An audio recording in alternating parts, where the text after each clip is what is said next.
Kansas. I didn't plan on the wall slowing me down that much. I've always been one of his biggest fans. Certainly not anymore. I felt the importance of this race, no doubt. The statement win for Chase Elliott. One more round to go, yes! Heck yeah! That boy! Where do you want to go and win next? Oh yeah! Race for a championship!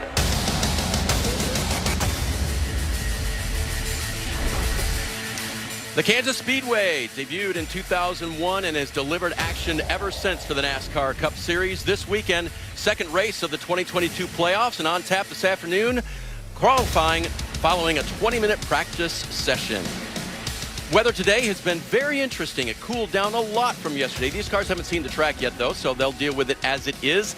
Just under 70 degrees as we get things rolling here this afternoon.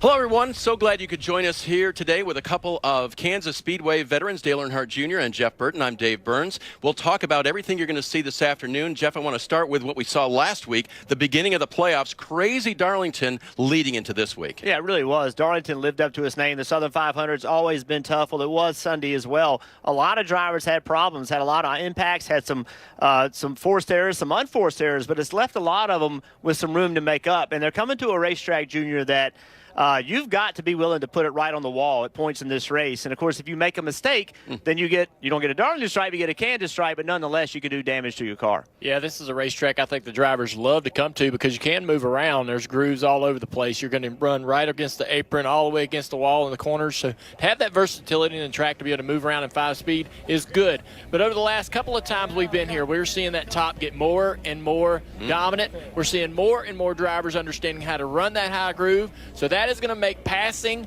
much, much more difficult to try to find speed lower on the racetrack and get around these guys on the fence. We're in the high groove up here in the booth. We're going to go down to our low groove and our veteran Dale Jarrett. Hey, DJ. Hey, good morning, guys. And, yeah, very windy, cloudy day here. Extremely cool. So this racetrack does tend to change a lot with that sunshine just being on. Doesn't have to be that hot to make a big difference, but I think these drivers are going to encounter some things as they get out on the track, especially down in turns 1 and 2 as the wind blows down the front straightaway. Could affect them in the middle of the corner there. So it'll be an interesting session here as they get their cars ready for qualifying laps here shortly. Practice coming up. They'll go in 2 groups, and then they'll qualify. William Byron getting ready. What can he do today at Kansas?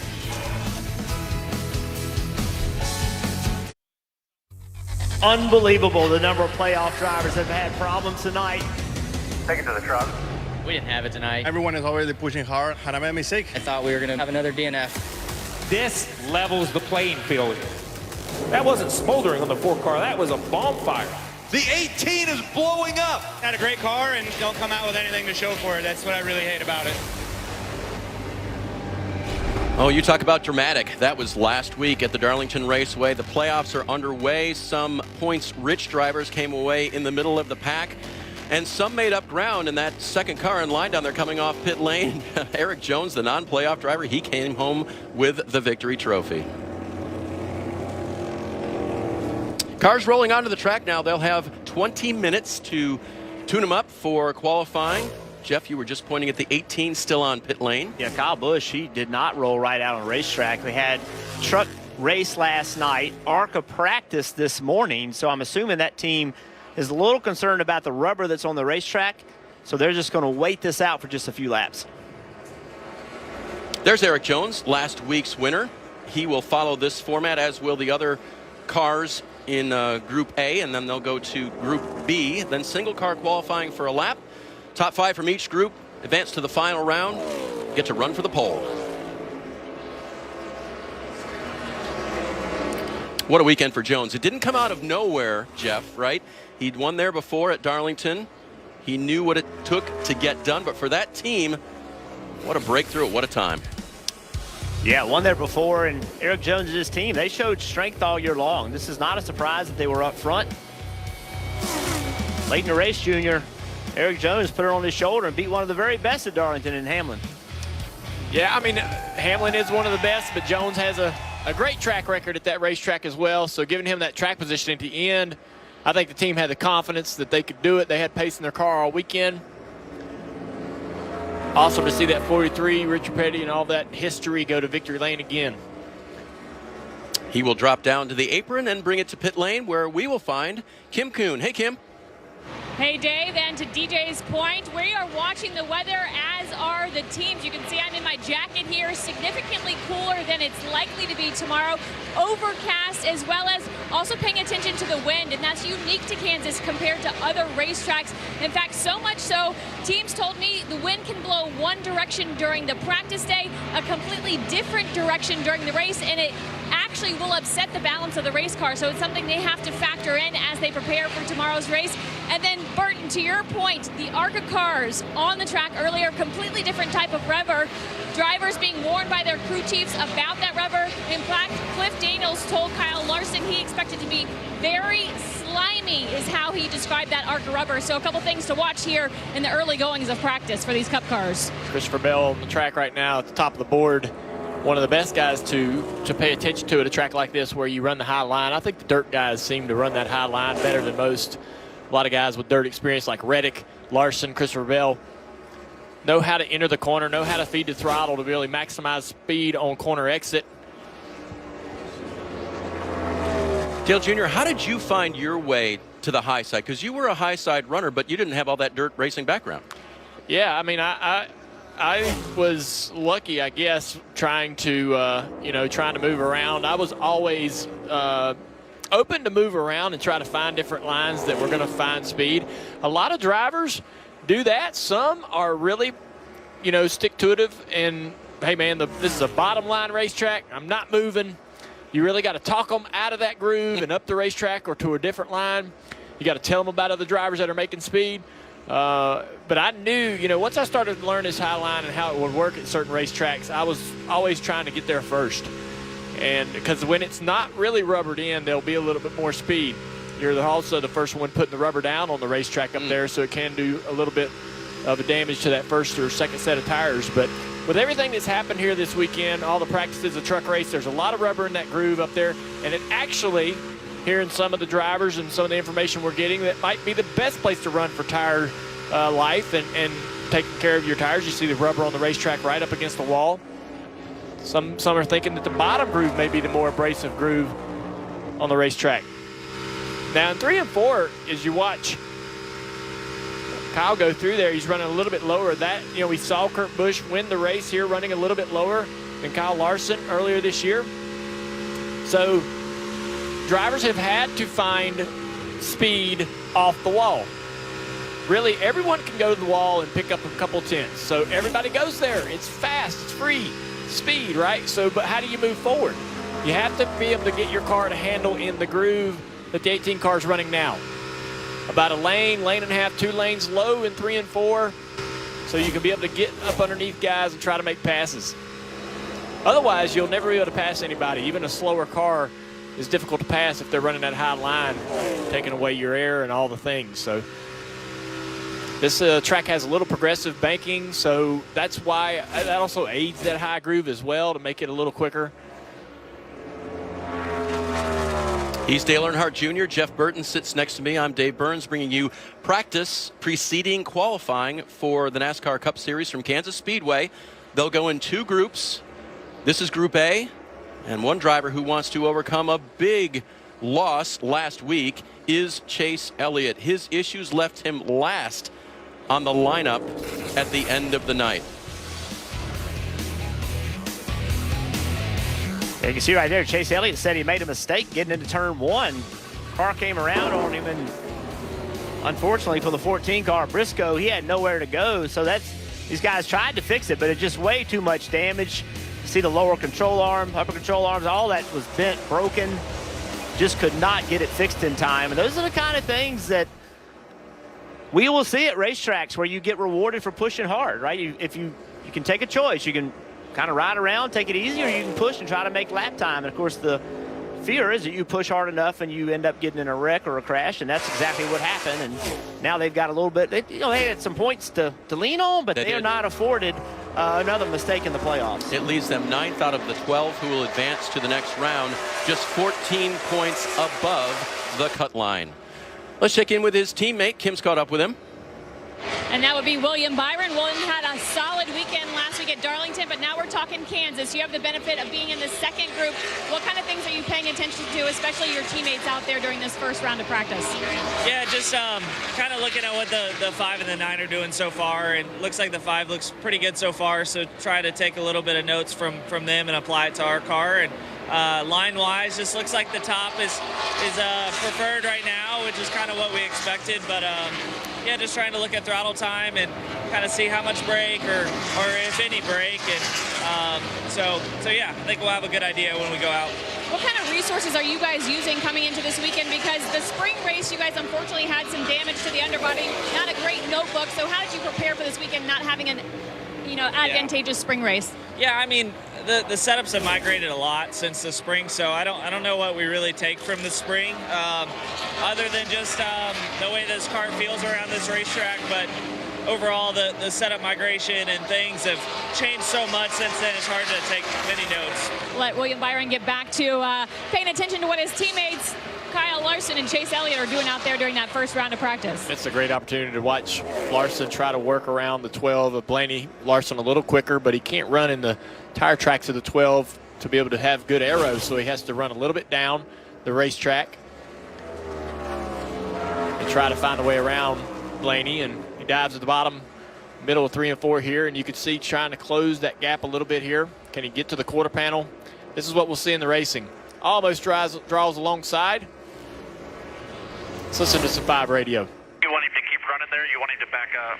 I want to see if we can pass him, and then if we get ahead of him, what does that look like? So I'm not sad about running in traffic right here. This is going to be real for tomorrow.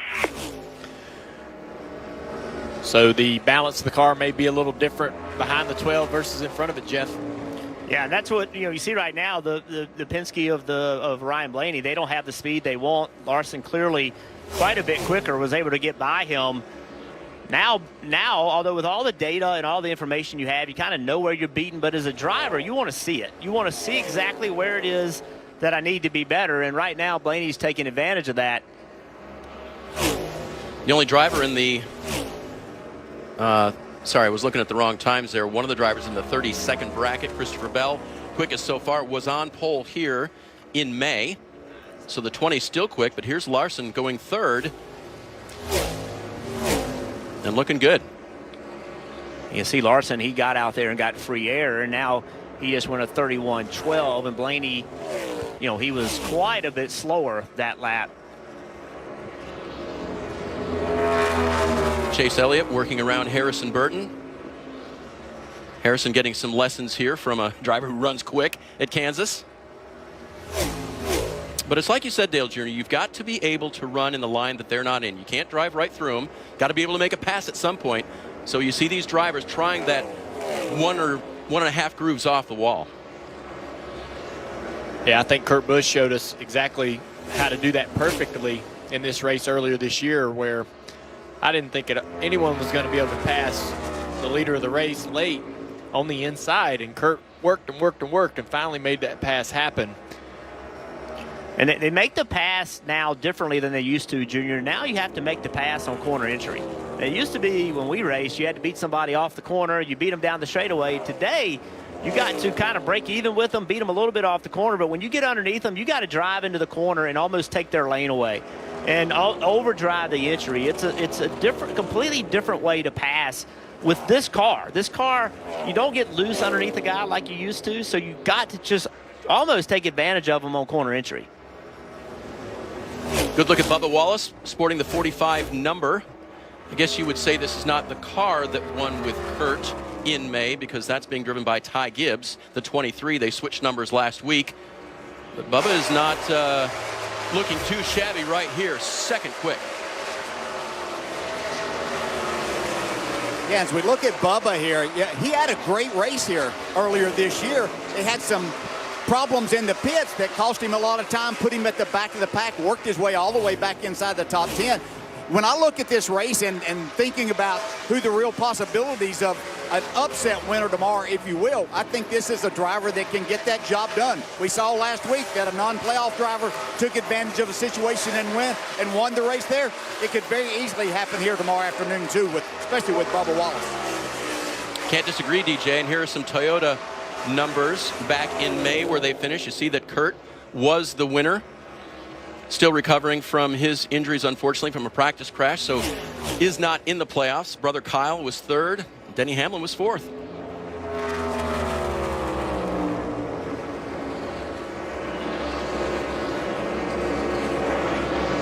The other thing about speed in the lines, guys, that they talk about is the beginning of the run versus later in the run, right?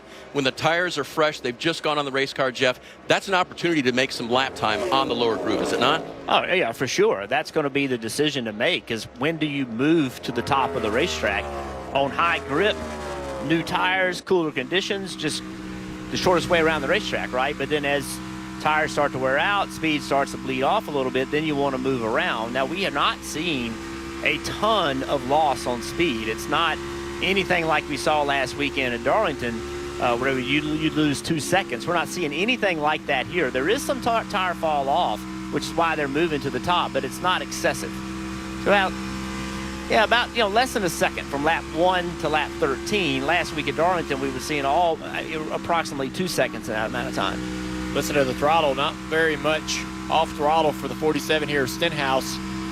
He runs the high side. He's a little shallow on entry. If you're running that high line, you try to open up and get up against the wall on entry, but he's a little shallow on entry. Looks like with the steering wheel, the car's not quite as comfortable as he'd want to be more aggressive with that arc on entry, but just to throttle quickly. And maybe a little nervous in practice, a little nervous to set it right there up against the wall. Go try the line here.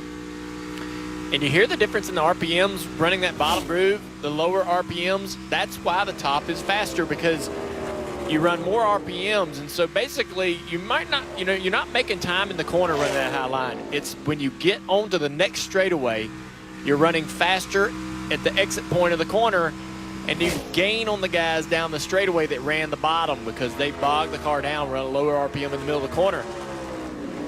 Ricky Stenhouse Jr. had a nice run in May to 8th. For JTG Doherty Racing. Big Brad Doherty in the house this weekend. He'll be joining us for our shows this weekend. A little downshift right there for the 47, trying to bring those RPMs up in the middle of the corner on that bottom groove. And what's interesting is the steering wheel. I don't really know where his hands are, that white part of the steering wheel. I've not seen that before. Not real sure what he's got going on there. Volleyball players tape their fingers, drivers tape their steering wheel, Jeff. Yeah, I've not seen that. Stenhouse done for the moment. He is 13th out of the 18 cars that have been on track for Group A. You see the clock winding down in the upper left, just 5 minutes remaining to get things where you want them before minor changes and a qualifying run that follows. Pretty interesting. We talked about Blaney needing a little bit of speed, but as this run has gone on, he's just sat there and ran the same lap time over and over and over. He is second fastest on the 10-lap average. Second on the 15-lap average. Not a lot of cars ran 15 in a row, but we saw how much faster Larson was when he got to him. Ryan was 12th in the May race, scored a couple of stage points before coming to the checkers.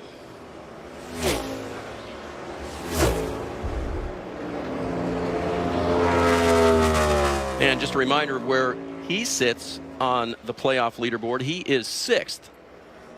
20 points to the good. And that would be to 13th. Remember, 16 drivers currently in the playoffs. This is round 1, race 2. 3 will be eliminated. Sorry, 4. 13, 14, 15, 16 will be out of the playoffs after Bristol next week.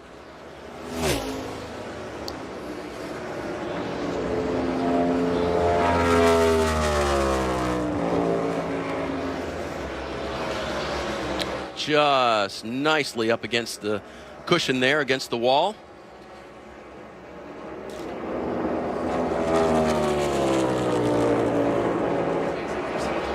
And that last lap for Blaney, a 31.41 versus his best of a 30.38. This is a little over a second of fall off during the run. Ken, what you got on the 18 here? Well, he came on the radio after he brushed the wall. He said, guys, I hit the wall. It's not bad, but I'm going to bring it to you. Well, we have not seen Kyle Busch in the pits, and as you see the onboard right now from Kyle Busch, so apparently he changed his mind about the team having to look it over, probably going to run out the clock here with it only being less than 3 minutes left, so they seem unconcerned right now on the 18 car. Kim, thanks for that update. Big concern for Toyota this week was, of course, looking into the engines, finding out what they could find out after problems for Martin Truex Jr. and this 18 car. He hit the wall. He not much. Barely did. I'm looking around this racetrack, and I can't really see any evidence on the fence. No evidence really on the side of the car that I can see, Jeff. Yeah, let's get a close-up right here. I don't see anything. You ever think you did and you actually didn't? Yeah, I mean, there's basically with the exhaust, when you get really close to the wall, the pitch changes. You know that you were, if you don't feel anything, you got close. You got within a half inch or a quarter inch, because you can hear the change of the pitch of the exhaust hitting the wall next to you. It'll get your attention for sure. Kyle carries on, brings it to pit road. Under 2 minutes remaining in this practice session. His teammate, Christopher Bell, is still quickest. Yeah, quickest on the board, but also probably, I think right now, the best car. I think Christopher Bell a little bit better than his teammates from what I'm seeing, looking at lap time, individual laps. And no surprise if you talk to him. He feels like they've got the most speed in that Joe Gibbs camp. There's Seabell.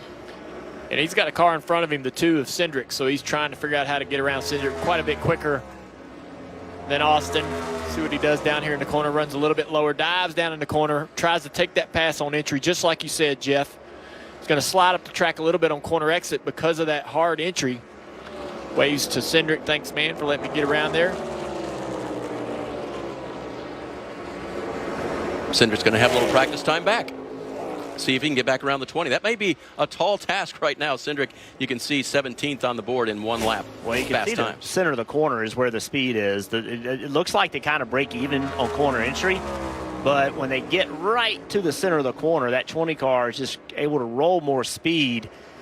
Doesn't necessarily mean he's on the gas as quick, but maybe not having to use as much brake, could be in the throttle sooner, but definitely center of the corner roll speed is really good on that car. His teammate Denny Hamlin right here, and not carrying the FedEx colors this weekend, so we'll have to pay attention to this car.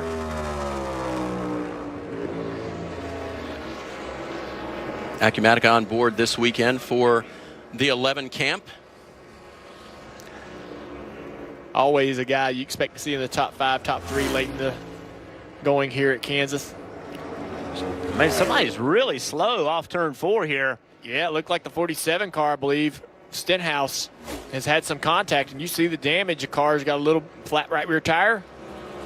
Looks like he's hit the wall there, a little damage to the right rear quarter panel. Exactly like last time. Okay, so I'm looking at the wall in turn 3 and 4. There's lots of scuff marks entering 3 all the way to the middle of 3 and 4. Multiple marks up there on the wall, so a lot of contact for the 47 here. And I thought when we were riding on board, he looked uncomfortable entering the corner. He looked a little twitchy on the steering wheel entering the corner. He said exactly like the last time here. The first race here, early in the process of this new car, there was a fair amount of tire issues. I don't know if potentially they had some kind of tire issue because he's in the wall really early. Yep. Those were left rears, though, weren't they, Jeff? Left rears. Oh, right there. Yeah.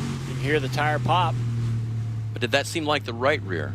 Now, Goodyear has done testing and brought a new right side tire to both Pocono and Michigan after they confirmed it. That's on the right side. The left is new. That's only had confirmation tests, so this is a new combination all the way around. That's getting everybody's attention. Yes, everybody in the garage. We have really not had that many tire problems lately with some changes.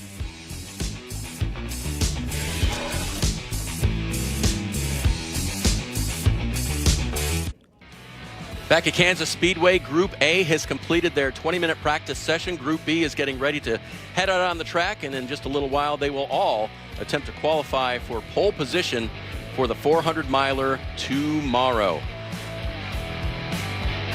Here's your top 10 in speeds. We talked a lot about Christopher Bell. Another Toyota, Bubba Wallace was second. First Chevy, Kyle Larson. First Ford, Chris Buescher in one-lap times. Biggest drama of the session was Ricky Stenhouse Jr. with wall contact. Kim has caught up with him. Ricky out of the car, had a good practice run going there. Then at the end, what happened? A little right rear trouble. Yeah, we made a decently long run and then came in and made some adjustments to our Sunny D Camaro. And I was actually pretty happy with the way it was driving. We just tried to make it a little bit better and felt like we made it better. And then all of a sudden going in turn 3, we blew a right rear. Kind of similar to, the spring race when we blew a left rear, but we had a really good run in the spring starting at the back. We should still be able to qualify and get a decent lap in, but all in all, I was really happy with how I was driving. Any concern for the race tomorrow, seeing a tire issue like this and knowing you had one also in the spring? I don't really know what you said, but we've got a different tire here this go around, and we feel like we were conservative on air pressures and cambers and things like that just because it was a new tire, but I guess we found the limit of that one. Ricky Stenhouse Jr., as he mentioned, it's gotten loud. That second group has started practice. Did want to let you guys know I did a surveillance of kind of the pit road areas and the guys that went in Group 1. Larson also had just a tiny scuff on his right rear as well. So one thing I found really interesting in his comments is that they're planning on qualifying. So that car, think about that. That car blew a right rear tire getting into turn 3, went up and smacked the wall. You could see the paint of the wall, the concrete in the right front wheel also. So that car hit hard, and he thinks they can get that thing fixed to qualify. That's going to be, I would be surprised if that's the case, but they could make it. It sounded like he wasn't going to run for pole, but he was going to get a decent lap, Jeff, at least to know and settle in on what the car was like. Yeah, they go out third in qualifying, so not much time. Not a lot of time to get that thing ready. Dale Jr., if you were in this format, would you appreciate being in Group A or Group B? Group A is on track first. Group B gets a chance to kind of look things over. Where would you rather be? Yeah, you definitely want to be in the second group because more than likely you're probably going to have a teammate or somebody you can lean on in that first group that's going to kind of stumble on to some of the surprises of the day and some of the challenges that are in the track, whether it be weather or new imperfections in the track, or all these teams run the same sim to prepare their cars during the week. Maybe your teammate went out there and found out they're on the splitter too hard, or wait, the car's a little too high. Your team can then make the adjustments and sort of take that out of the equation and get right to work, and it allows you to get more done in that limited time you have to practice. So I think it's a great advantage to be in the second group. Saw Joey Logano there for a minute. Logano with a strong finish of 4th at Darlington from pole. This driver, Tyler Reddick, he had a strong run as well, 2nd, Jeff. Yeah, I was just getting ready to say, Tyler Reddick on top of the board right now. I think this is the guy you're going to have to watch this week. He loves running the top, very comfortable up there, can drive a car that some others aren't comfortable with, meaning the back of the car. He can tolerate a little bit of looseness, and you see him just making sure his belts are tight, but he can tolerate a little bit of looseness with the back of the car that some others can't, and I think that's a major advantage at a racetrack like this, Junior. Yeah, Reddick checking those belts because, you got them tight on pit road, and then you go out on the racetrack, and the G-forces and kind of settles you and pushes you down into the seat. You have to get back to those belts again and make sure everything's good.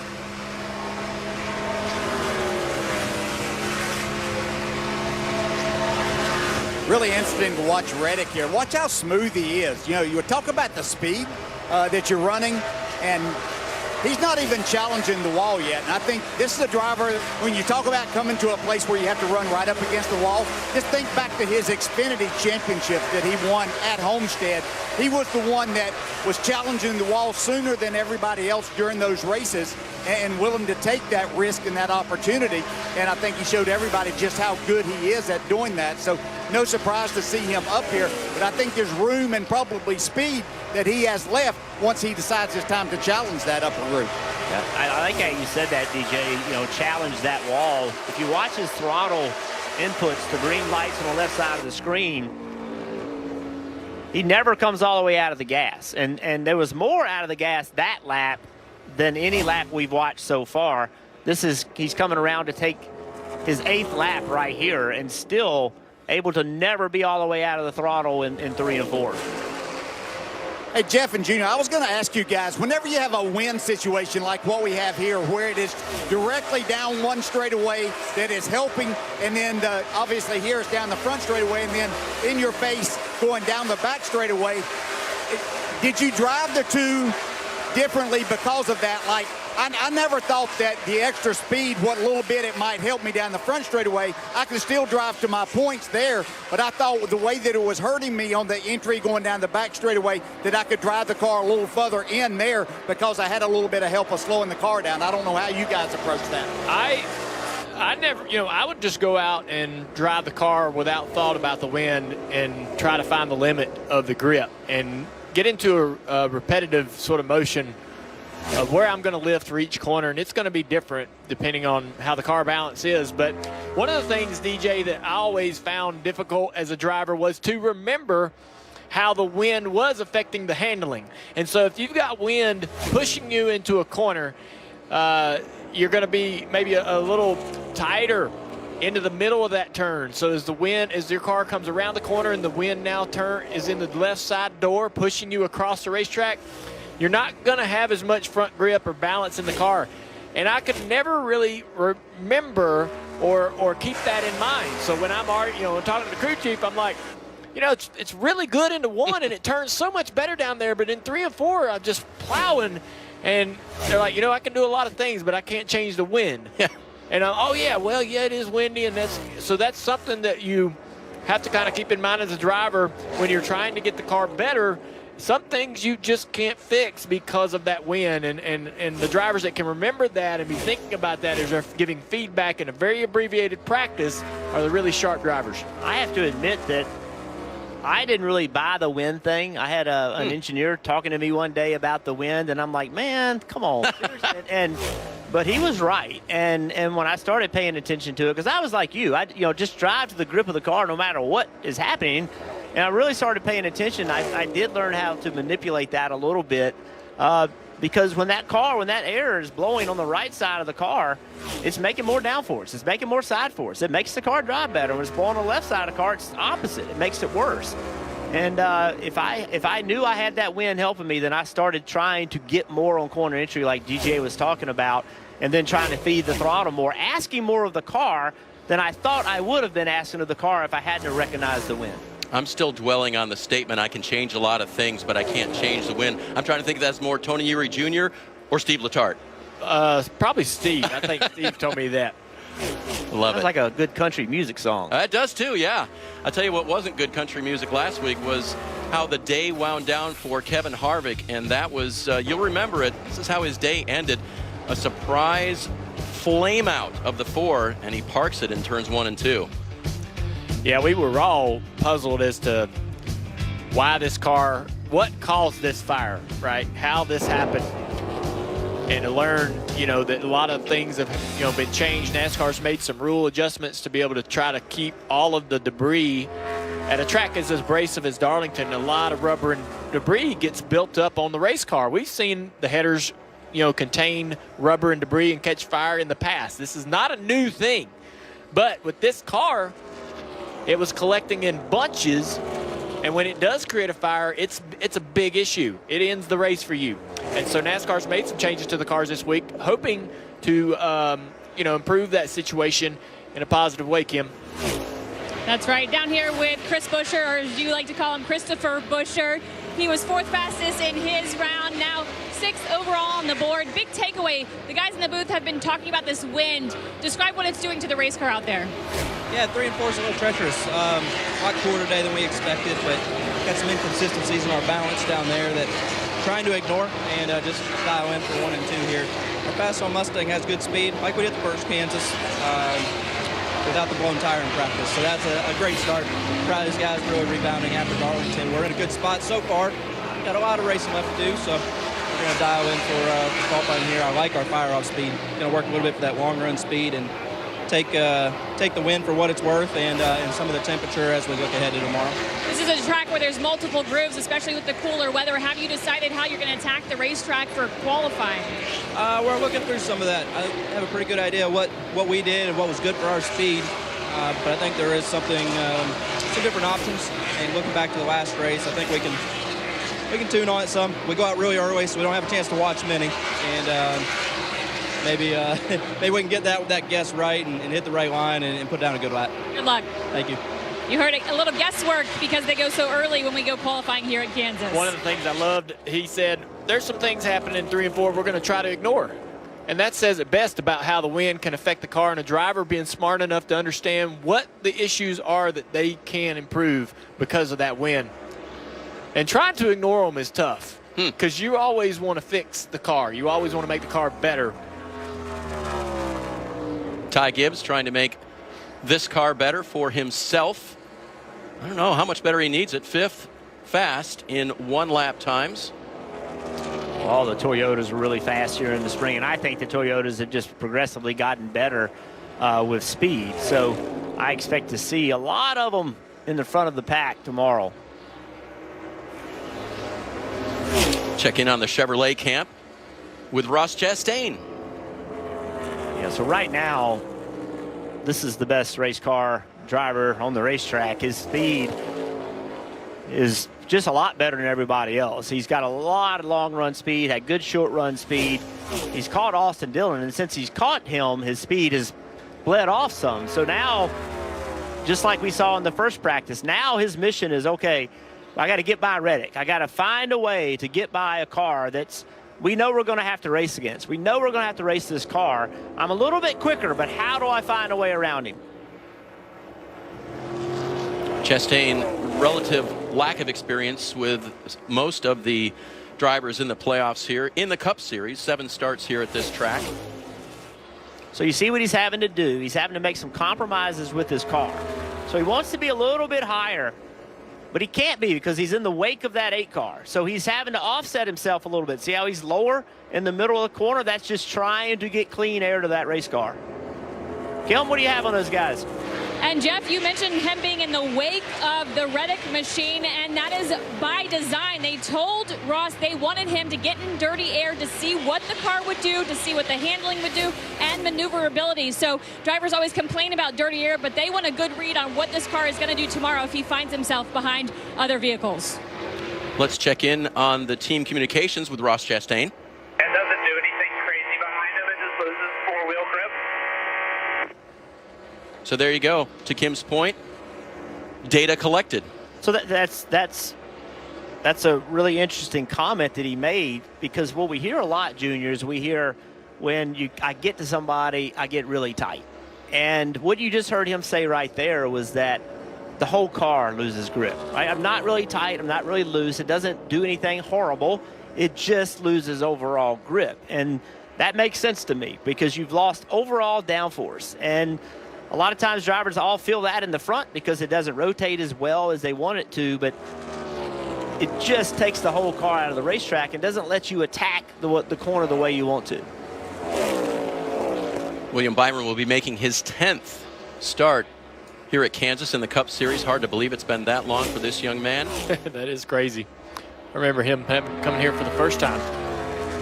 We were all young back then, Junior, right? It's been a kind of a hit and miss track for him. He's had a couple accidents here. This track sort of can sneak up on you. It looks pretty straightforward in terms of how to get around it. Really wide, a lot of fun, but it is slick and it can bite you because you end up getting in, because everybody can run all over the racetrack here, the bottom, the top, wherever. on restarts, in a moment you may find yourself in a very, very compromised situation aerodynamically, and that's happened to him and a few other drivers. We see it in the Xfinity race all the time. Guys getting in the fence off the 2 on the very start of the race because they go down in there and then they lose all the aero in traffic. And it can jump up and surprise you. This team, though, trying to get back on track. They started off the season really well. A lot of speed in the car. Looked like it's going to be a great year. Kind of got in a rut in the summer up to this point. Still trying to find the type of speed that they hope that carries them further into the playoffs. Solid race for them last week. Not a great race, but a solid race. Kind of get their footing back, right? Like at the start of this playoffs, just got to find some speed, but also got to finish the night off. They got caught a little bit. Got caught on some strategy. Caution came out at the wrong time. That hurt their finish, but they had a very solid night for the Southern 500. Currently second in the playoffs. Byron is 32 points to the good above the cut line. Daniel Suarez, a little interesting, dramatic weekend last weekend at Darlington. A little contact with Christopher Bell. They had a text conversation back and forth this week, Junior. I don't know if things are settled, but at least they spoke to each other by text. Yeah, Daniel pretty frustrated with how Christopher raced him. Says that he's going to get Christopher back. So Christopher feels like he's been warned and he's going to be watching his back. Daniel's done a good job. We've seen him have a great speed on the road courses this year. Really, really fast. Now he's starting to develop that pace at all the other racetracks that they hope to find speed at to be more competitive for the playoffs. And Trackhouse was dominant at the start of the year. The only team that was really consistent race to race. Now we're starting to see that from Daniel as well as we look at the replay. And so Christopher gets up the racetrack. There's contact. Christopher gets into the 99, pushes him into the wall. Without question, Daniel has every right to be frustrated with how that went down. But move on. Yeah. Like, no harm, no foul. First race of the playoffs. You listen, in the moment, be mad. I agree. But roll on, man. Focus on you and your team. I hear exactly what you're saying, but not this guy. This guy right here is going to walk up to you on pit road and put you in a headlock.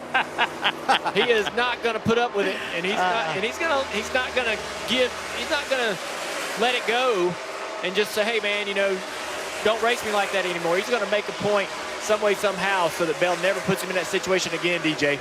Yeah, I agree.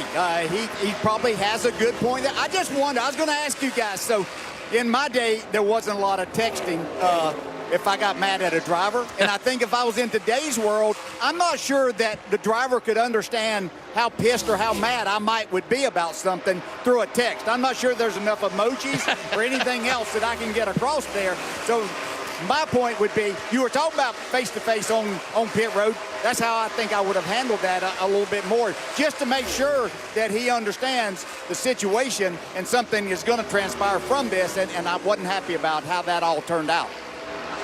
Yeah, I think face-to-face is always better, but I will say this younger generation, they communicate differently, because of technology. And, every driver, to your point, both you guys' points, is every driver reacts to those situations differently. Some just move on. Some never forget. Some get mad. I mean, they all act differently. And I think the key for me is Daniel, this is the best year he's ever had in Cup.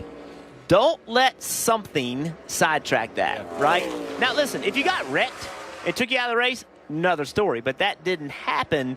Don't let that sidetrack you. Don't let that become a distraction. Focus on you and your team. I think that what Daniel's been through in the last couple of years has hardened him, and now that he does have this sort of some roots, some stability in his career, he's not going to allow these guys to push him around, and he wants to make that clear in every example he can, so that going forward, no driver puts him in that situation because they know what's coming.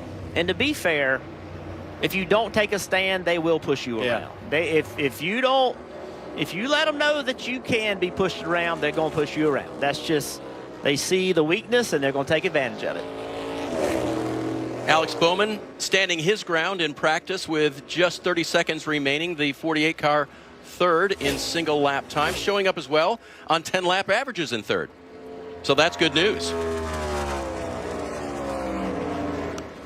This team here has a bit of turnover to go through. Greg Ives has announced that he's going to come off the pit box and take a new position in HMS. So there's some uncertainty as far as who the crew chief will be for this car next year. I think that gives Alex an opportunity to change, to improve, to get better. Every time there's a hole or a void open, you got to look at it as a chance to get better. And this is a big, big position to fill for this 48 car, and it could change the future of this team going forward in a big way. Wow, bumpy entrance to pit road there. Doing a hot entry as he is able to do here at the end of his practice session. And what's this? Yeah, and that's why a lot of these guys have to come on the pit road quite slow, which means they're up on the racing surface slowing down during the race. And everybody in the green flag pit stops tomorrow, trying to avoid cars slowing for pit stops is going to be a big deal. Was that the right entry point? Is that the right spot? There's no good spot here. No. It's a big transition from the banking to pit road. There's no good way to get onto pit road here without doing some damage to your car. Watching all these guys, they're making that transition as late as possible, as far around the corner as possible. And so they're up on the racing surface in the way, slowing down, trying to get on the pit road. And we've seen that create some issues. We will keep our eye out for that. Kim? Down here with Eric Amarola looking at the board, only 4 laps run. Bottom of the board, obviously an issue. What's the deal? We don't know. We took off pit road there with our farmland Ford Mustang, and it just never ran right.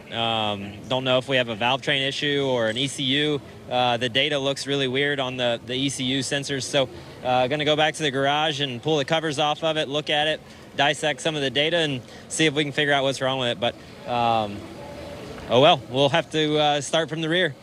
Without knowledge of what the car is going to do, how does that change your approach for tomorrow's race? Yeah, it changes things drastically because, honestly, we can't lean on our teammates too much. We came with something really different, kind of out of the box for a setup and ideology on our setup. So can't really go off of their notes too much. We were trying to learn something since we weren't in the playoffs, just trying something new, and unfortunately didn't get any laps. So we'll have 400 miles to try and figure it out on Sunday.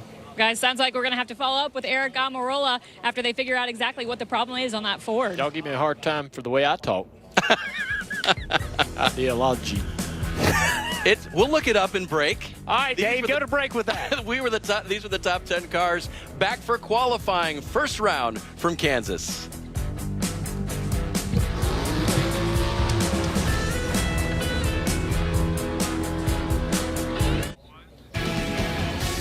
Kansas Speedway welcomes the NASCAR Cup Series for the second race of the playoffs this weekend. Big weekend for race fans. Xfinity Racing later today, following this qualifying for Cup, and then the big 400-miler for these cars tomorrow. Alongside Dale Jr. and Jeff Burton, I'm Dave Burns. So glad you could join us. Kim Kuhn on pit road, and Dale Jarrett manning the Peacock pit box this afternoon during qualifying. This will be single lap. They will head out, take the green, see what they can do with one lap. J.J. Yaley will be the first to do it. And all 36 will get their attempt. Take the top 5 from 2 different groups, put them out for one more round of 10, and then Burtness run for the pole. That's right, and a little bit of a weather change. It's been cloudy and overcast all morning. Now we've got the sun popping out. Not sure how long that's going to last.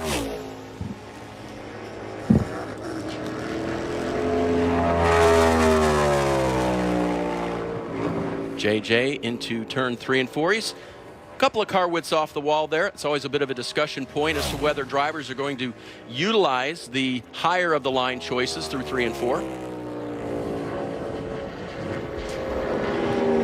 Let's head down to Kim Kuhn. And let's catch up with last week's winner. You saw him just get a fist pump from Chase Elliott. Eric Jones winning the Southern 500. So first, before we talk Kansas, what's this past week been like for you? It's been fun, just seeing everybody in the shop and getting to celebrate a little bit with them was fun. So just proud of everybody in the Focus Factory Chevy and getting that win. And hopefully the start of some more here this year. Now, I prepared for this session with a jacket, a heavy jacket. Needed it at the beginning of practice. Not sure I need it now. The sun trying to peek out. How's that going to affect your lap here? Yeah, we were pretty free. I hope it tightens this up a little bit. We'll see. It's definitely fast right now. It's going to slow down a little bit with the rubber and heat. So hopefully we got it tightened up a little bit and we can go and get ourselves a good starting spot here. Eric Jones about to climb aboard. As you see, he's going to get on there and make his lap here at Kansas. Nothing like a win if you didn't make the playoffs, guys, right? Oh, yeah. That's a good way to come into the playoffs. It's a horrible feeling when you're not in the playoffs. So here's the accident with Stenhouse into the wall. Now he's out on the racetrack. They've got this car repaired, and I don't know how confident I would be getting down into the corner right now, Jeff Burton, but Stenhouse has got the hammer down, but you can see a half a second off of Gregson. So just out there probably just making sure everything's working right, trying to feel anything that he can that might be wrong or incorrect about the way the car drives to be able to give crew chief Brian Patty that information. Way out of the throttle, not trying to lay a Q lap down here. Like you said, just kind of a recon lap. Like, what do we have? How does it drive? Anything major? He changed the tape on the wheel. That's a better look at that tape you were wondering about, Jeff. Looks like he just beefed his wheel up, give it a little bit of grip. We'll keep our eye on Ricky as he will no doubt be starting near the rear of the field for tomorrow's action. Meanwhile, David Gilliland on track. This is Todd. Oh, sorry, Todd. See, there you go. Son Todd in the car. Freudian, it's going to happen. David, love you, miss you. He's around and seeing what Todd can do as a rookie in the series. He's going to come down across this front straightaway, run the shorter route. It's pretty much the same speed Todd ran in practice. He had a good run going last week early. Yeah. Him or David? Sorry. I know. David was watching. He was, for sure. Oh, love it. Chris Buescher, his Ford Mustang, on track now. Talked to him just a little bit earlier. He was ignoring part of the track and focusing on another. And that line through 1 and 2 is interesting. Not right on the bottom, but quite a bit lower. And this is common for 3 and 4. We saw guys, like Kevin Harvick and others run this line in qualifying. Now, he doesn't cut the front straightaway to the finish line. A lot of guys might. It's a good lap. That's a little quicker than he ran in practice. Chris Buescher full of confidence this fall. Has been most of the year. The 17 has been good. Oh, man, Harrison's going to cut that front straightaway coming to the green. He's trying to get everything he can. Real aggressive. They got into turn 1 pretty well. Didn't get off of 2 as well. Low line through 3 and 4. Harrison Burton will put the 21 car in. That'll be second. And that's quicker than he ran in practice by about a 10th. Kim standing by with Bubba Wallace. And Bubba Wallace had a great run when we were at Kansas in the spring, a 10th place finish. Now you got a different number on the side of your car. What's this weekend been like for you now that you're going after an owner's championship? Honestly, Kim, I've been treating it the same. Just another race. We got 9 to go and just giving my best effort each and every time we're on the racetrack. And so things are definitely clicking for the 23-45 group, whatever it is. But our team's been doing a really good job of just capitalizing and being there in the moment and setting ourselves up for a finish, something we struggled with at the beginning of the year. So been fun. Confidence has been high, so time to go show it in qualifying here. And you've been nose deep in the data since practice, looking at all these different lines. Have you made a plan for this qualifying run? No, that's things with race car drivers. We never have our mind made up. We just go do it. There you have it. I think we're going to have to wait and find out which line Bubba takes here. All smiles for he and his team. I'm wondering what you do with if you're a merch person, Dale Jr., you know? You got the 23, you got the 45, they're switching out. I mean, do you double up on everything for the merchandise? Yeah, you can be pretty creative with all that. Custer got a real aggressive into turn 1. Wasn't able to keep the car on the bottom. Went way up on corner exit. This car, man, he has struggled this year. I know he was hoping that things were going to continue to improve, but it's been a difficult season for Cole.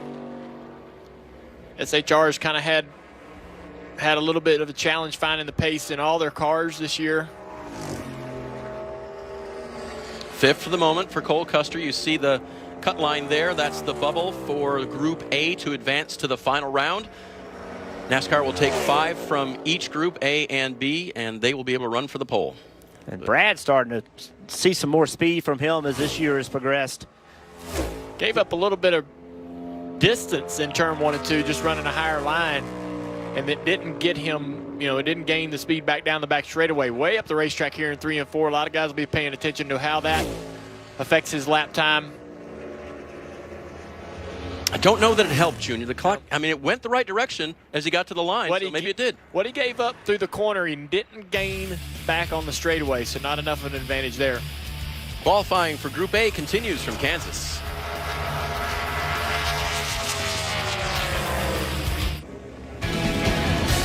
Last week, no driver in the playoffs advanced to the round of 12 with a win because of this guy, Eric Jones. He won the race. He's not in the playoffs, but he certainly was excited about it. Told Marty right after the race how excited he was because I get a hat. It's because he drives for the King. Look at that. Hat obtained. Richard Petty making the presentation there at Petty, and I think it looked good on Eric. Not sure it looks as good as it is on the King. No one can pull it off the way the King does. I got one of his hats. Yeah? Yep. How'd you pull it off? Auction. No, did you pull off the look?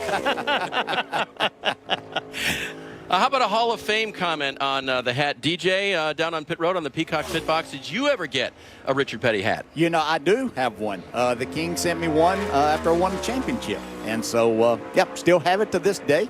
And, I'm going to say something here. In the words of the great Ken Squire, that Jones boy did good last week. Yes, he did. And did a great job. It was fun to watch him.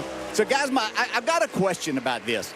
So, as we watch these different lines, but the majority up off the bottom of the racetrack from the middle to the top of the track, in the corners, not going the shorter way around there, but when they get on the straightaway and come to the start-finish line, then they're trying to shorten the straightaway, which you really can't do. Explain that to me. Mind games, man. Trying to make it short. Yeah, I can see, coming off turn 4, right, and hanging a left and trying to get to that line quicker, but it's, the math doesn't always add up, does it? Chase Elliott in the green. We're comparing it to the 5th place car on the bubble. That is Justin Haley. So look at how much he gained through the middle of the corner and didn't really lose much on the straightaway, because when you're coming to the checkered, you're only getting half of the straightaway. If the gain for running the high side is down the next straightaway, but you're only going to get clocked to the middle of that straightaway, then running high in 3 and 4 is probably a disadvantage coming to the checkered. And so you're saying is making the pass in turn 1 during the race is the deal. He ran high, and Elliott ran high in 1 and 2, bottom of 3 and 4. Good look from the Toyota on board. Kyle Busch on his qualifying run. Yeah, he was able to go to the throttle really early in 1 and 2. You can see the speed down the back straightaway off Brad Keselowski. Tons of throttle over here. That's a good line. That's where I would run. That's where I think a lot of guys are probably paying attention and saying, okay, we're gonna try to hit that line in 3 and 4. And I think a similar line in 1 and 2. I know right around the top is more comfortable and it feels great, but I just think on new tires you just can't make the advantage. Junior, I wonder if Chris Buescher and Harrison Burton had a little advantage going out early. I mean, they both first, second. Buescher, by a 10th and a half, over second. I wonder if there's a little bit of an advantage going early. To your point, we did get some sun that's still kind of out around this racetrack and warming up this, surface a little bit. You wouldn't think the track would be getting faster with the weather the way it is, so maybe that's affecting it, taking just a little speed out of the track as the time goes on. Saw Blaney right there. He went way down in the middle of 3 and 4. It's going to be a pretty good lap right here. Buescher and Burton rolled out 5th and 6th if you're scoring at home. Kim? We'll get a word with Corey LaJoie, who's already aboard his race car. The sun is beating down now, so how's that going to affect your lap? And it won't make it any better, but I think we got a pretty good Circle B diecast Camaro here. Hopefully made the right adjustments here to qualify, but it's a long day tomorrow. But put it on the fence and see what it's got. We're going to let him roll down the pit lane. The sun, it's playing peekaboo. It's out, and then it's behind the clouds. It's going to be like that for the rest of the session, guys. Cindric, as bad as he looked in practice, got a pretty decent lap going right here. He didn't have good speed in practice, but... Who was it? Blaney went around, not Blaney went around him. Somebody went around him, and he couldn't keep up pace with him. It didn't appear. Yeah. P1 right there. So much for the track slowing down or you know, theory. I tell you what, Cindric is a qualifier. He can flat get it done. He was 31st in single lap times in practice, so there you go. Kyle Larson in the green through 1 and 2 and going the right direction.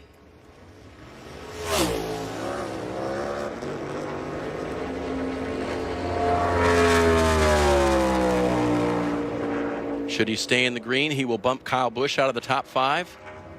He's losing a little bit here. You saw him getting a throttle car drive up off the racetrack, off the bottom, just a couple thousandths or hundredths.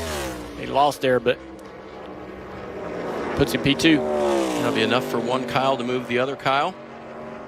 Again, you're looking to stay top 5 here so you can run for the pole following Group B. And 3 fast cars left to go. Bubba Wallace, Christopher Bell, Denny Hamlin, all 3 Toyotas. We saw a lot of speed from them in practice. And that's good news for Toyota and TRD. Remember, they had to do some work after some mechanical issues under the hood last week.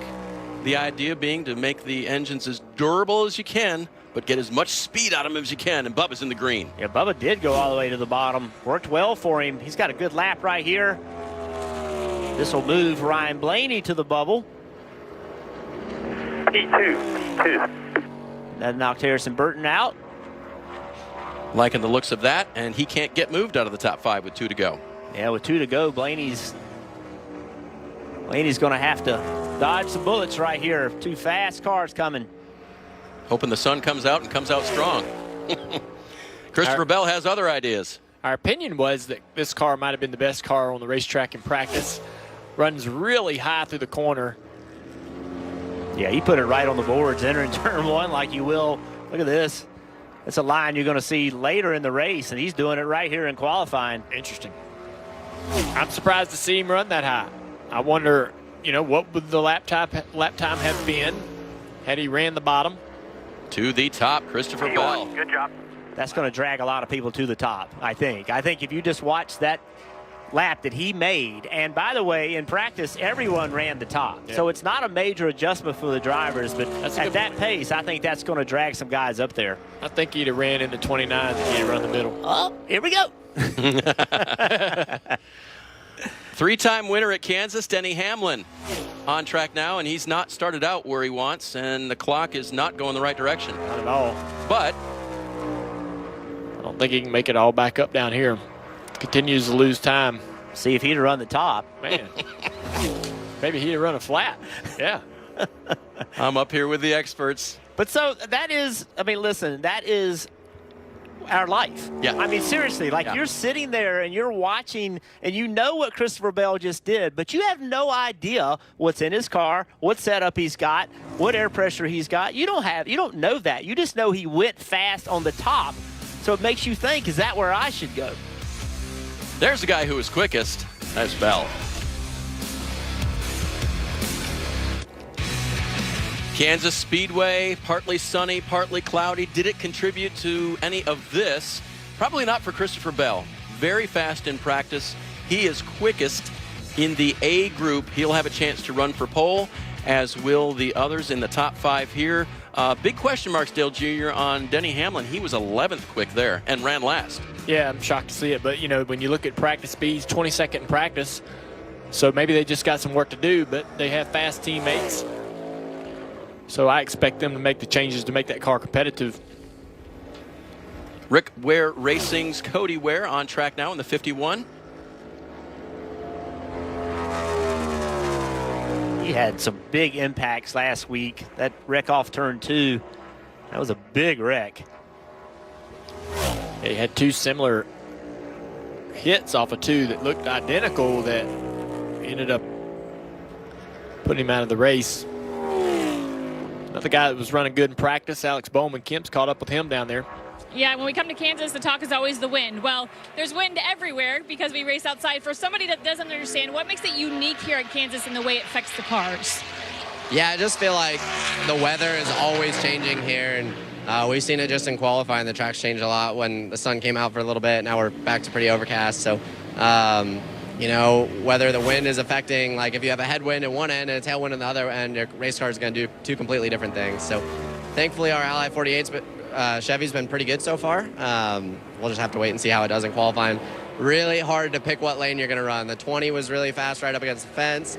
5 was pretty fast kind of in the middle. So trying to decide what lane you're going to go with is pretty tricky. I think William and I are even on different sides of where we think we should run. So try to figure it out before we run and see where it puts us. How late can you make that decision? Is it when you're taking the lap, in the middle of the lap? When do you actually, is the last minute you can make the decision on the lane?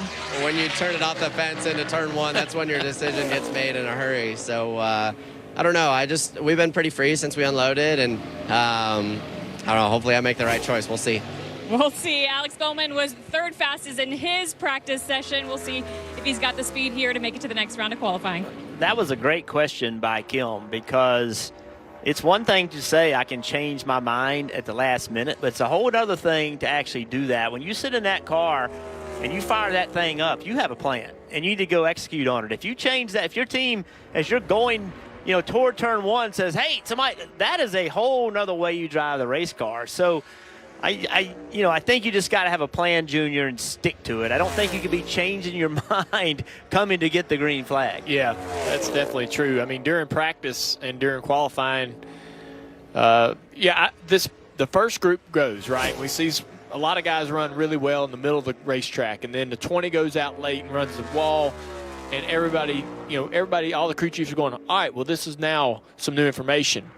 And so as a driver, like you say, you need to make the decision right then. Am I staying with plan A, or am I changing my plan? And you can't come down the front straightaway going, what am I going to do when I get to the corner? Plan that Corey LaJoie chose was good. By the way, for Bowman and Byron, Bowman will get first shot at it. Byron will go out right behind him. So again, to the point, there's no time really for Byron to think about that. Or could he? Is William the kind of driver that can go, I'm going to switch that? Yeah, I mean, I'll tell you, I've went down the front straightaway and not knowing what I was going to do, getting into the corner on cautions at a track that was line sensitive like this, and sometimes I didn't do what I should have done and what I thought I was going to do. I did plan C, and you have to make a choice and just stick with it and believe in it. I think that's probably the best way to do it. Is just to have a plan. If that plan's the plan and it works out well. Give you an idea of how good LaJoie's lap was. Dylan was not able to eclipse it, and he will slot in second here. Again, we're looking for the top 5 through Group B. We keep talking about the track and how it's changing, and LaJoie's lap. Kyle Busch was 8th in the first group, and LaJoie actually went quicker than what Kyle Busch went. So LaJoie put a good lap down. We just don't know how much the track is changing to help or hurt the drivers. Look at Truex. Pretty much running the high side of the racetrack. He's got a little bit of room between him and the wall, but a good lap. It's going to give everybody a new target to shoot for. And obviously, he backs up what everybody was curious about with the 20 cars line running the high side.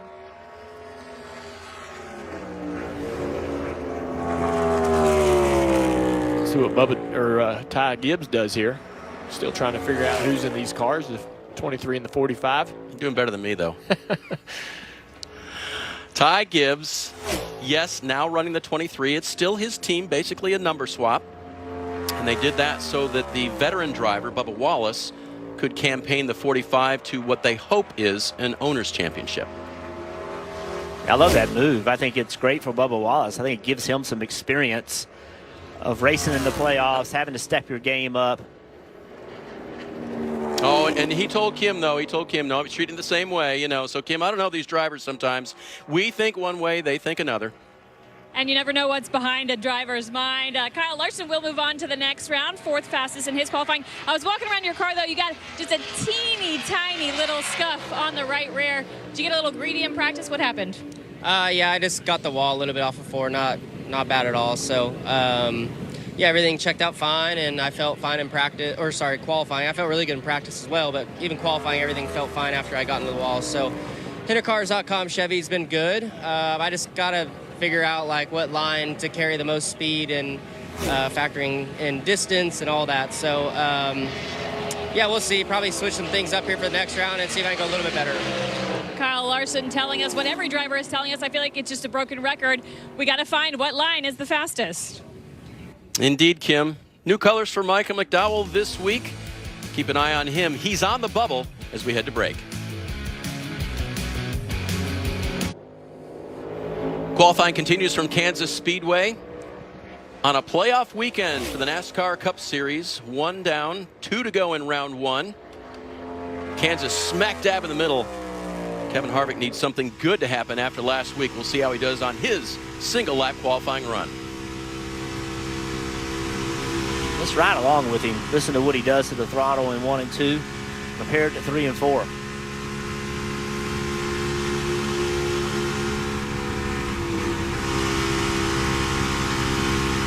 Wow.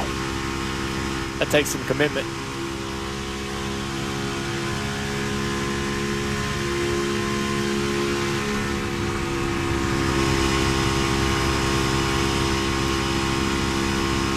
He just gave it a little breath getting into turn 3. Never came all the way out of the gas.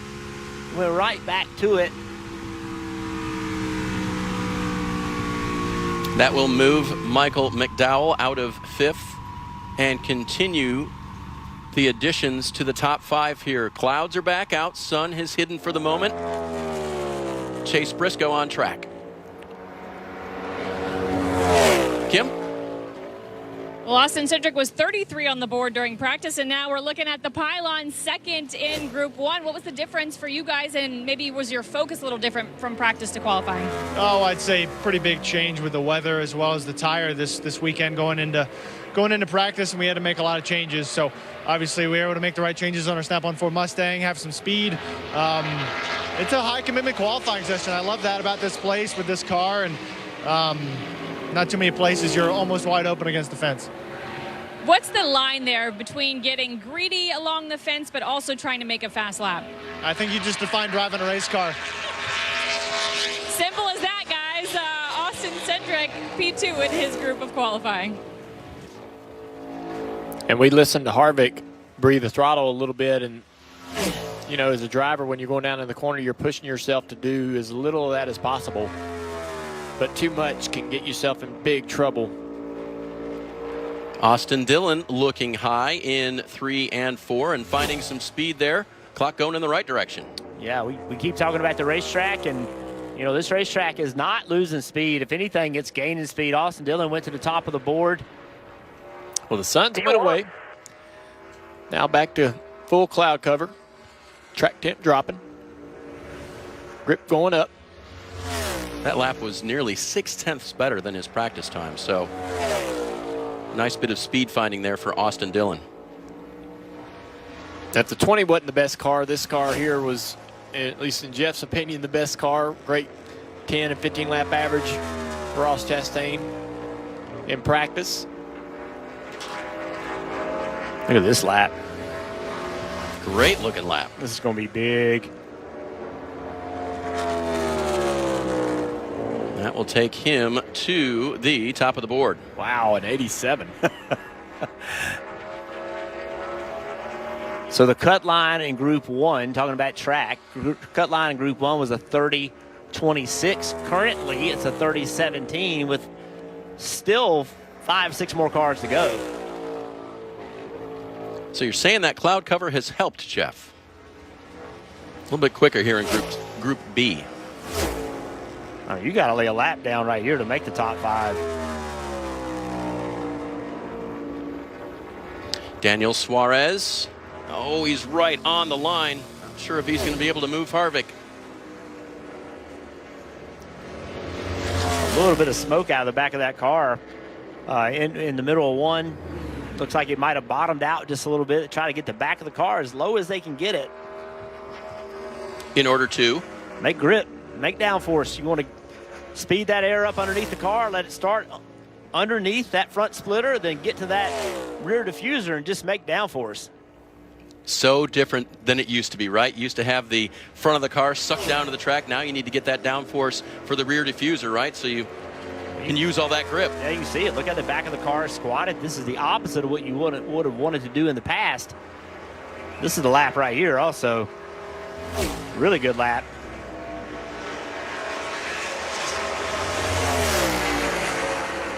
Second for Alex Bowman.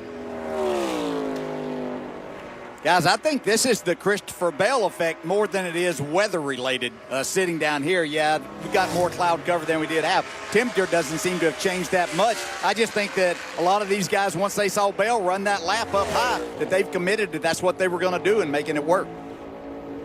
That is a great point. Everybody's at the top now. Point coming from Hall of Famer Dale Jarrett down in the Peacock pit box. Part of our discussion up here, and with drivers on pit road, what would you take? Byron is going to take that high line as well, and he's going to be in the green. He'll move out Briscoe. Junior, you talked about the advantage in going out and practice in Group 2. Well, there's an advantage in going out in Group 2 and qualifying also. You see somebody do something that works. They kind of pave the way to let you know what you need to do. And think about the guys that were in that first group that did not run this line, wondering what if, wishing they'd had this information. Listen to the throttle commitment. Tyler Reddick down the back straightaway. See what he does here down in turn 3 and 4 as far as the throttle. A lot of it. Yeah, never off the throttle entirely, just brakes.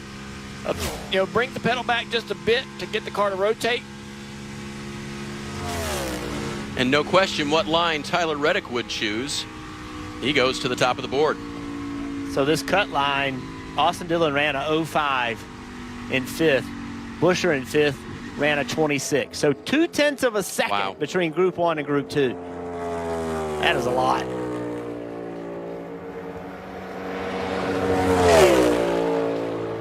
Logano was in Group 2 in practice for Group B. And he was 13th overall on fastest lap. A really good 1 and 2. And he's up as high as anyone's been. And he'll put his Ford into the top 5.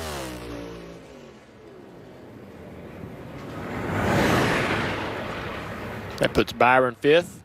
Austin Dillon will not get to go in this final round. You talked about those guys in Group 1 that didn't run the top. Well, now they got to make that adjustment. And they don't know what their car is going to do up there. This second group, they know what their car is going to do and what adjustments they need to make, Kim. That's right. And for a guy like Chase Briscoe who didn't get to move on, you were watching the screen, kind of watching your name go down the pylon. What are the what-ifs for you? Like, what could you have done differently in your run?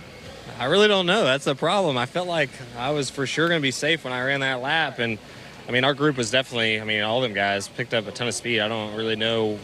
I drove it into one pretty far. I guess I could probably do that different. But, yeah, other than that, I thought that was going to be a pretty good lap. And, yeah, it just wasn't good enough. So, yeah, I feel like our Magical Vacation Planners Ford drives pretty good, and I feel like that's going to be half the battle. We had really good long-run speed there at the end of practice. So, yeah, I'm kind of surprised because I really did think it was going to be okay. And, yeah, it just wasn't good enough. So, yeah, go into tomorrow and see what we can do.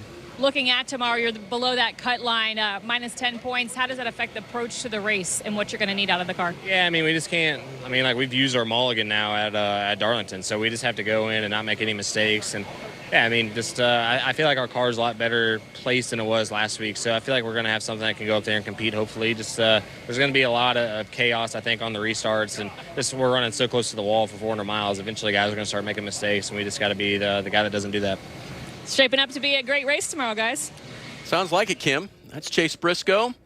He did not make the top 10, will not move on. Here are the drivers that did. And interestingly, in Group B, all 6 of the top fastest were quicker than Christopher Bell. How will that work out? These 10 will run for the pole at Kansas Speedway when we return.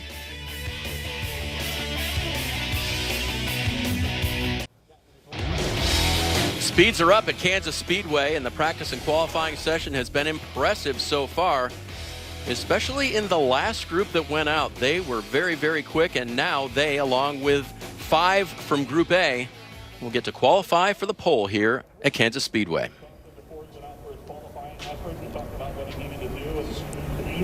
Getting them lined up. Over to the right, Jeff, right? They get a quick chance to cool those cars down, the ones that went in Group B. That's right. They try to give them time so that their cars and tires can cool down like the Group 1 tires can. This is one time that Group 1 may be a little bit of an advantage because the tires have a chance to be a little bit cooler, Kim. Well, let's find out from Tyler Reddick, top of the board in his group. Jeff Burton was saying maybe Group 1 has an advantage because they get to cool their tires off for longer. Agree, disagree? Maybe they do. I guess we're going to find out. Yeah, this place is continued to change. You know, it's definitely a track you move around. All the different grooves that it has. It's definitely a type of track that lane choice is many, but the fall off still isn't as wild as some of the tracks that we were at. Certainly not like Darlington last weekend, but yeah, Guaranteed Rate Chevrolet was really good. Man, we're getting ready to figure out, you know, what little adjustments, if any, we want to make. You know, the pace pickup, that last 10th. It seemed, well, I guess it was, I ran a 31 or 30-10 and I guess 3/10 pickup. Yeah, just the amount of on throttle time that you have is a pretty big adjustment, and thankfully we got it pretty good. You know, we were able to put a good lap down and get to this next round. So we got a feel for it. You know, I think based off last year, you could run about the same speed both rounds, but certainly I think I could run a little bit faster, so that's what we're going to try and do. All right, we're going to see what Tyler can do in round 2 of qualifying for the Cup Series. He wanted to leave it open-ended there, Jeff. He didn't necessarily agree with you, but he's being a little bit coy there. Well, that's because he's in the second group. You know, I think the big challenge is, like, what is the pace? What does it need to be? And he talked about tire fall off. That, to me, is you just don't know. You gotta send it down in there and hope it sticks. You know they're going to have to run the top. We learned that already. Joey Logano getting ready to make his attempt. We'll see what happens when we come back. It'll be qualifying for the pole from Kansas. It's calm right now at Kansas Speedway, but things are going to change here in a moment as 10 drivers get ready to run for pole position in anticipation of tomorrow's 400-miler here. Second race of the 2022 playoffs.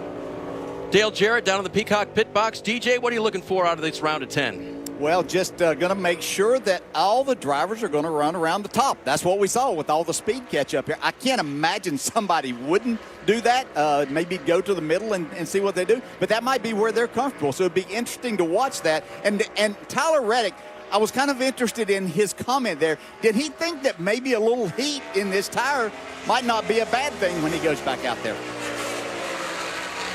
Optimism. Mm-hmm.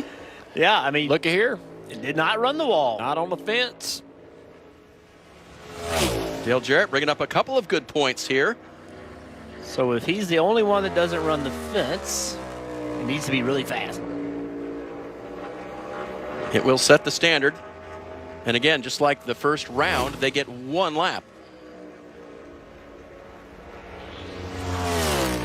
And there it is. 30.2. Now, same set of tires, right? So there's a little bit of speed gone there. Well, we think. We're not real sure. That'd be my excuse, right? Yeah, well. I bet Larson's going to be on the boards here. Let's see. Enters high, commits to that top line, right on the wall. Drifts away from the wall for corner exit a little bit.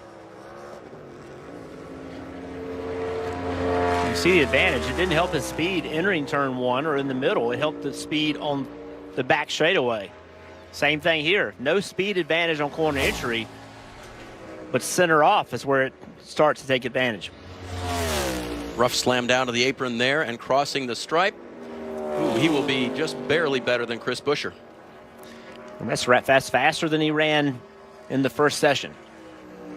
Still, though, these Tyler Reddick, Chastain, those guys were in the 29.8s. You have to imagine that you're going to have to run in the 29s to get this pole.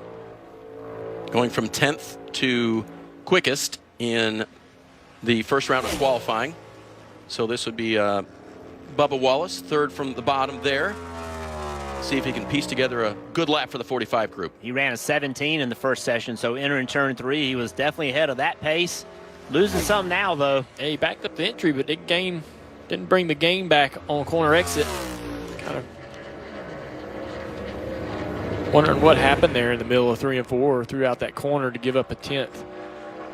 To the top, nonetheless. Bubba Wallace, quickest so far at Kansas. I would think he probably got tight since, we didn't see the car move around or anything. He probably just didn't turn the way he wanted it to. Now the sun's popped out. Just all of a sudden it came out. High line for Austin Cindric through 1 and 2. And again, Cindric, as none of these drivers, they didn't run that high line in that first group. The first one that did it was Bell. He's going to keep it high through 3 and 4. And he's going to stay red. Gaining a little bit back here against Bubba Wallace, who struggled a little bit in 3 and 4, and you can see the difference, but still not fast enough.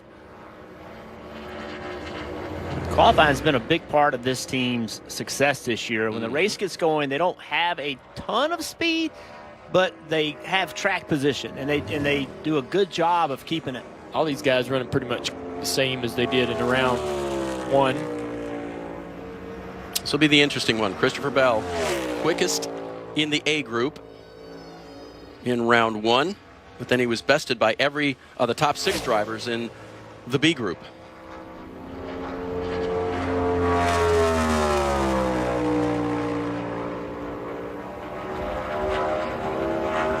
A lot of speed entering 3. Clock continuing in the right direction. Good lap for Christopher Bell. That's all I got, buddy. I agree. That looked like he was getting everything he could. That's a great feeling. When you go out there and you make a Q lap and you got the car to the limit, there was nothing left. Now, you don't want to get beaten by that, but if you do, then at night you go home and you're like, okay, I did my job today. Dale Jarrett, we see the high line runners taking advantage of that. Still yet to see if the Tyler Reddick slightly warmer tires will play out here.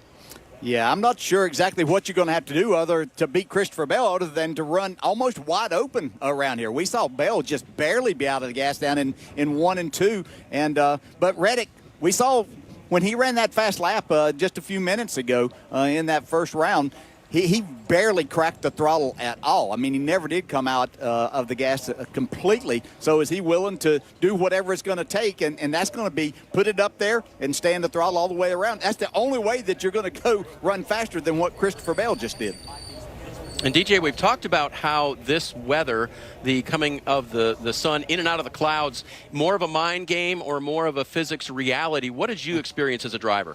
I just always felt, unless it was something over a longer period of time that could actually cool this racetrack down, I always felt like that most of it was in my mind and any other driver's mind, that when you see cloud cover and that sun goes away just a little bit, it just gives you a little bit more confidence inside that, hey, this is the time that I need to take advantage of this opportunity. Don't know that it ever really did. I think it probably takes 10, 15 minutes to actually cool the racing surface down at all. But if a driver can just gain a little bit of confidence in that by seeing the cloud cover, then that's worth a little bit. That's our Hall of Famer, Dale Jarrett, down on the Peacock pit box. He has seen Christopher Bell go to the top here. Jeff Burton, what do you think? More mind game or more reality? Well, I agree with DJ. A lot of it is, as soon as you see a cloud, it takes time for the track to cool down or to heat up, right? And we as drivers are like, yes, that's going to be an advantage. Or, oh, no, that's going to be a disadvantage. And speaking of that, we've got some sun right now. It's come back out, and, there's cars. Drivers are sitting in the cars left to go. The next car is the 24 car, William Byron, and he's sitting there looking at the sun, and he's thinking, man, come on, let's get going. Because he just knows the longer that sun sits on the racetrack, it will bring that temp up. Charlotte, North Carolina's William Byron in the playoffs. Can he be champion this year? We will find that out a few weeks from now in Phoenix, Arizona. He may or may not be in the Final Four by that time. We shall see. Today, it's about getting the pole at Kansas Speedway. 6th car to go out.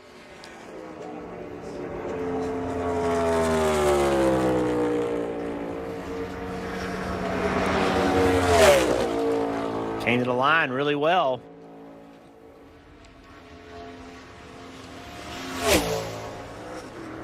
Right on the edge there. Good exit clock, just not wavering too much. See what he picks up here.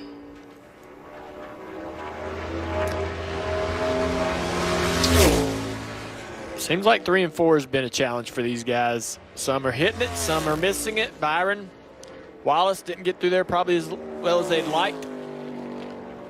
Byron was trending to match his lap from the round before at a 31 or a 30 flat, and then lost it all down there. Jeff, you mentioned it, guys, maybe getting a little tight down there. Starting to see a little bit of grip loss in the front tire. Bowman wrapping a little bit lower, not quite as high as some of these other guys, particularly on entry. Worked well, though, didn't it? Not hurting him at all. Ran a 96, a 29.96 in his first round. He was right on top of that down the back straightaway.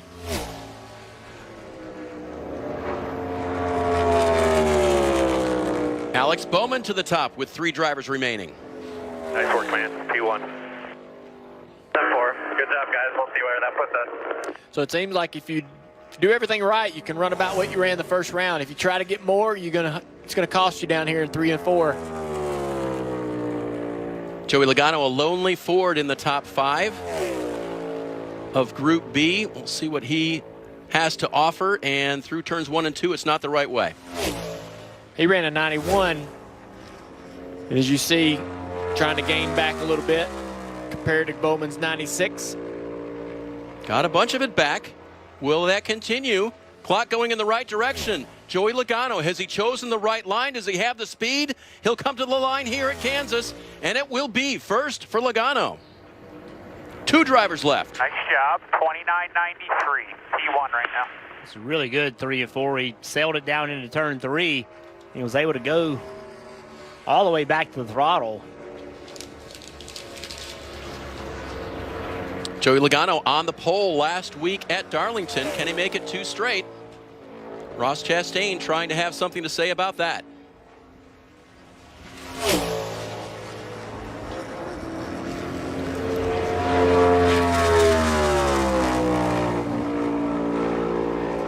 Enters high, leaves it high. You know what's interesting with this car, the previous cars, Junior, you can see a guy give up a little bit of speed on corner entry and try to make it back up, but this car, it's just harder to do that. There's so much entry speed that everybody's carrying. Just a little more of a challenge.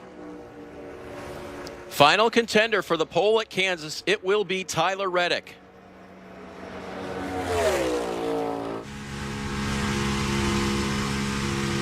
And look at the green. This young driver has embraced the high side of these tracks ever since he entered NASCAR. Could be a big payoff today.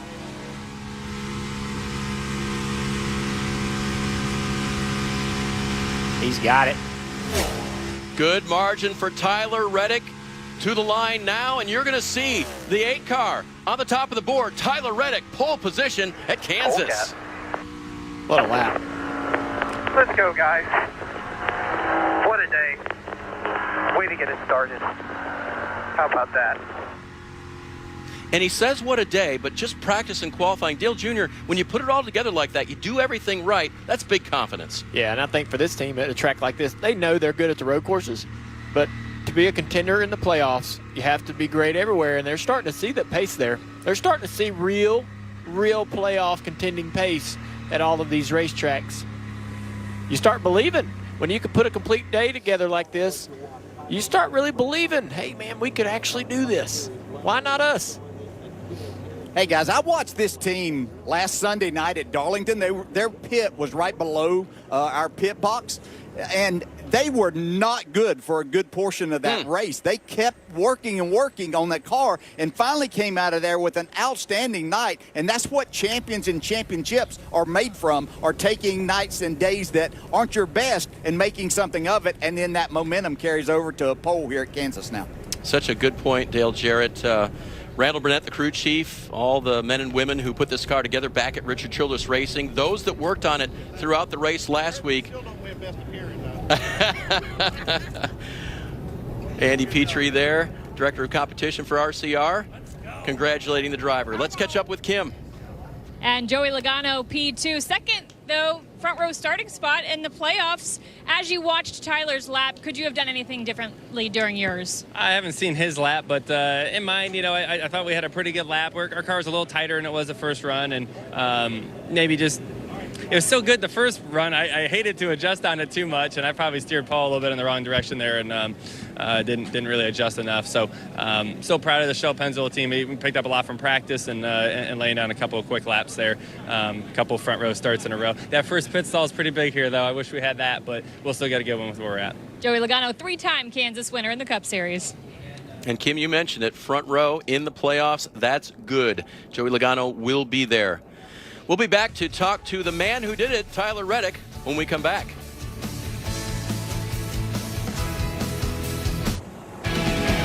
Good look at Kansas City and just outside the Kansas Speedway, here since 2001 with the NASCAR Cup Series. NASCAR Xfinity Series later this afternoon, and of course the trucks raced here last night. The 8-car fastest in qualifying in the final round where it mattered, Kim Kuhn, and you're with that man.